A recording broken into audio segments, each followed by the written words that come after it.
Oh God. What's going on, everybody? Welcome back to another episode here at the stable. In the last video, we cracked open our Facebook Marketplace engine where unfortunately we found an unexpected guest. I received a ton of good comments and suggestions on how we should go about this issue. So huge thanks to everybody who gave us their input because this little guy had me questioning everything I knew. But before we continue with the engine, we have a much more important task that we have to take care of. But Angel, what could be more important than putting this engine back together? Well, I can tell you if we don't do this, we're gonna be sleeping on the couch for the next week. Today is February the 14th, aka Valentine's Day, and don't tell my lady, but we haven't gotten a gift yet. So that is goal number one today. If it were up to me, I would buy her the entire flower shop, but when times are tough, you gotta do with what you got. And what do we got? These hands and a couple ingredients laying around the shop. Ingredient number one, a bunch of washers. Ingredient number two, a 4-foot steel rod. So what do washers and a steel rod have to do with a Valentine's Day gift? We're going to attempt to remake something I saw on TikTok, which is that we're going to turn these ingredients into a rose. I'm not too sure how it's gonna turn out. Let's find out. So step number one, we're gonna get these washers and turn them into our petals.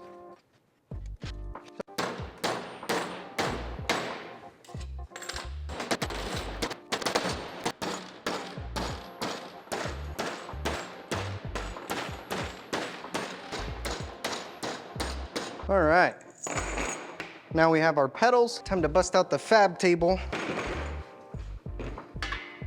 Step one, we have to make the petal base. That doesn't look much like a rose yet. Let's see what we can do. Maybe nothing. Let's try one more time.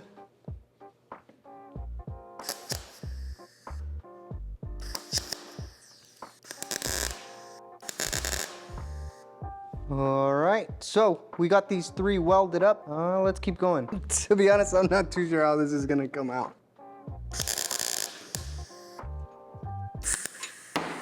Ow! I know it doesn't look like it right now, but we're making progress, all right? See, I have to hold it like this, but I also don't want to get burnt. It's still hot even. I'm trying to play with these magnets, trying to make them work with me. That looks good. This is the top view. Is it starting to look like it or not? It's too much wire. Let me take that one off.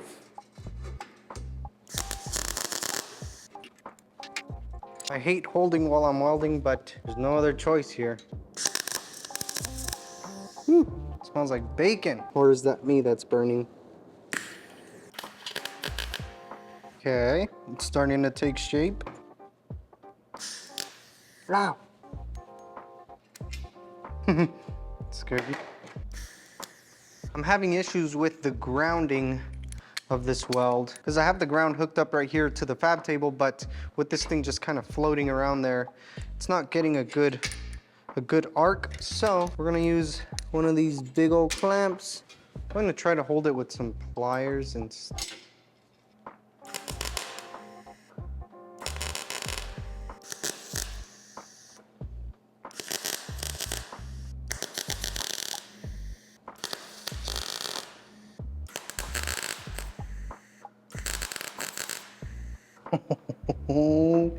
it's starting to take shape, guys. I'm also going to start talking very quiet because she is next door. I told her not to come in here, but let's keep going.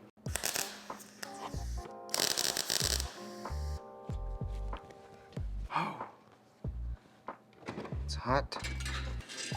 No. Oh my God. Progress update. It's looking more like a flower.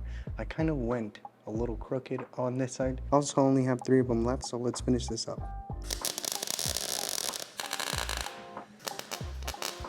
Check it out, guys. The flower part is done.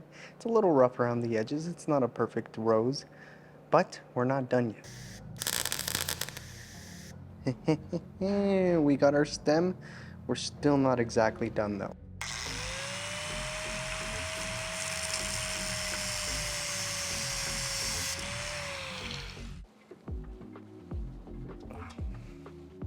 All right, we have the stem to size, and I put a little bend in there so it could lean towards the flower. We're also going to add a couple petals. Check this out, guys. This actually looks pretty damn sick, but we just need to add some finishing touches. So I have it propped up on the engine stand. It's currently drying, but I messed up pretty bad. I grabbed it before it was dry. So now there's some areas where you can see where I grabbed it and it's not completely smooth. Really sucks because now it's not perfectly smooth, but I mean, it's still not that bad. Alrighty, but here is the finished product, guys.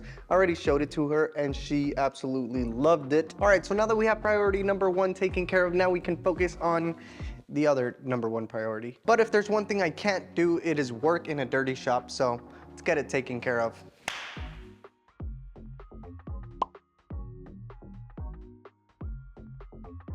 Oh yeah, much better. Like I was saying, I got a ton of really good comments and responses on what we should do, ranging from people saying that I should just put it back together as is, all the way to some people telling us to remove the crank and check all of the bearing clearances for the rods as well as the main caps. Thank you to everybody who gave us their input. Even some people were like, I don't know what you should do. I read all of the comments and suggestions, and with all that information, I have to decide how far I want to take this disassembly. The main thing that's controlling my decision is time and money. Like I've said before, this is not an engine rebuild, but because of the little surprise we found in the engine, I might want to be a little more precautious on how we continue. So once again, we haven't seen any sign of damage caused by that little piece, but we're going to check some of the bearings to make sure that there's nothing wrong with them, because these bearings will also give us a really good indication on the condition of the engine. And this one looks really good. All right, let's do this middle one.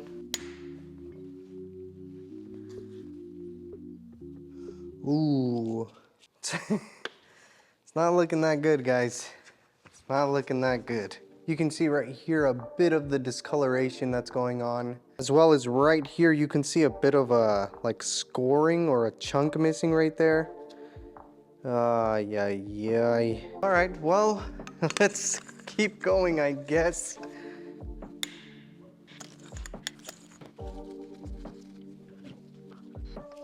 This one's not bad.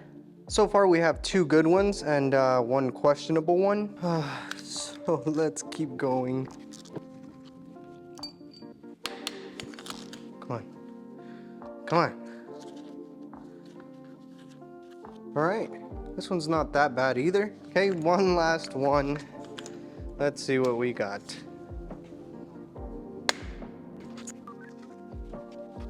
What is this freaking silicone, man? It doesn't look bad. Guys, we have some not very good news. While a lot of these bearings aren't showing much signs of damage, don't get me wrong, they do have some signs of wear, but nothing too concerning. The bearing that goes in the middle of the crankshaft is the most concerning. We have some scoring going on inside of the bearing, so I would definitely not feel comfortable putting this guy back in there and running the engine. Oh man.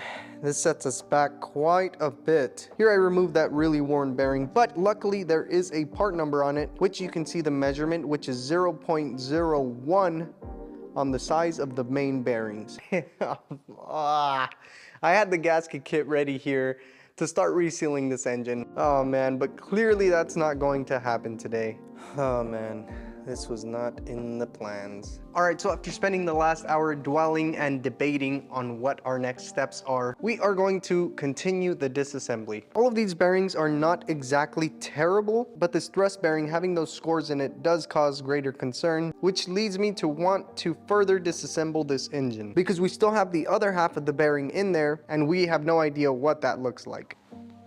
Oh man, even though this sets us back quite a bit, it is good that we found it now rather than grenading this engine a couple months down the road. And I say grenaded as an exaggeration because nothing was a catastrophic failure yet. All the surfaces on the crankshaft look really good and have no scoring whatsoever, so it could be a lot worse. Well, this engine's not going to fix itself, so I'm gonna continue on with the rod bearings.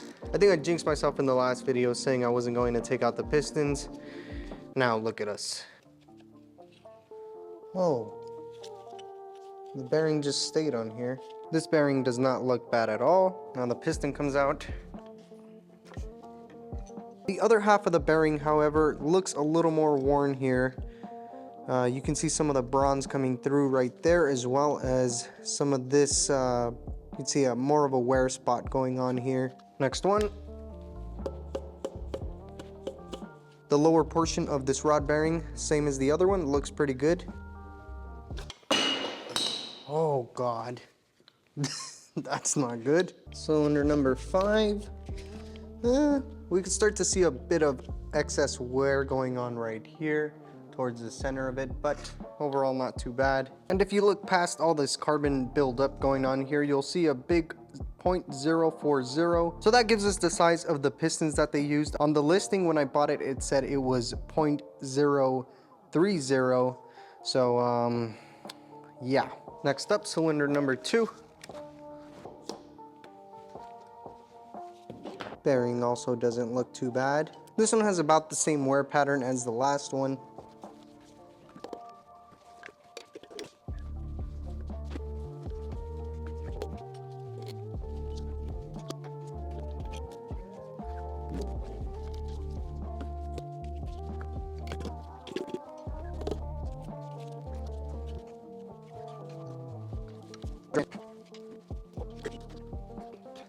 All right, all of the pistons and rods are now out, which is exactly what we said we weren't gonna do in the last video. But most of them have really similar signs of wear on the rod bearings, which seems to be pretty normal wear, no scoring or anything going on. Now, in order to remove the crankshaft, we have to remove the harmonic balancer. I have the rear of the crank here wedged with 2 bolts and a pry bar. Crank bolt loose.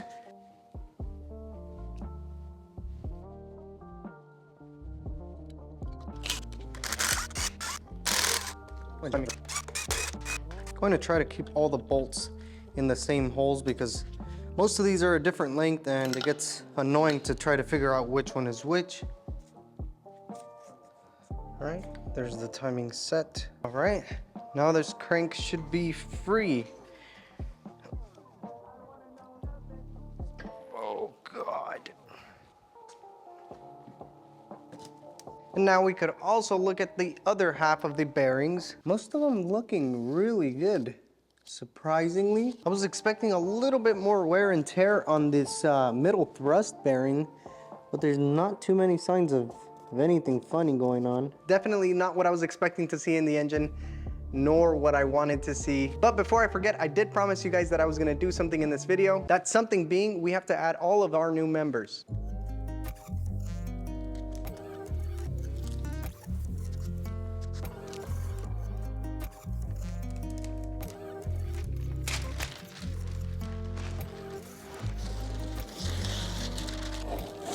Some of you know exactly what I'm about to say. Oh no, I scratched the paint. Let's do this.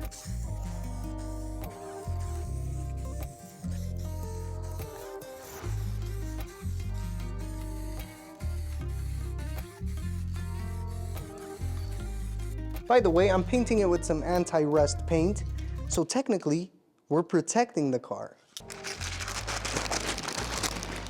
I don't have any tattoos on my physical body, but I would assume this is what it feels like because we are filling this quarter panel up so fast. Huge thanks to our 9 newest members on our Patreon. You guys don't know this, but this supporter right here is actually my father-in-law. So it's so cool that he not only supports the build, but also the vision of everything we have going on here. Well guys, I hate to be the bearer of bad news, but there is going to be a delay with the engine side of things.